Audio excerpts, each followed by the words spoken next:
அப்ப நாங்க வந்தா விட்டாலும் இருக்கே இல்லாட்டி என்ன ஓட்டு வர போடணுமா ஓட்டு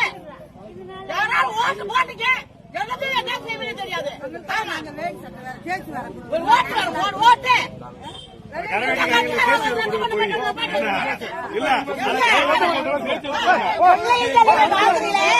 யார கண்டு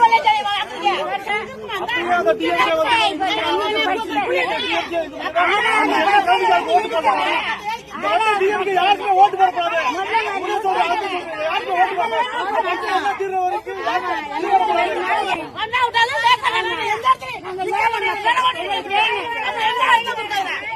என்ன அர்த்தம் இருக்கு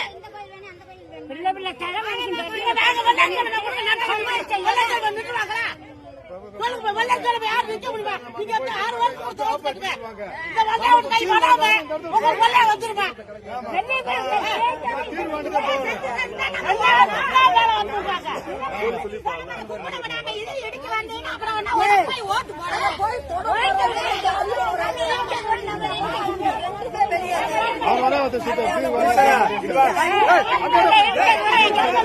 அவங்க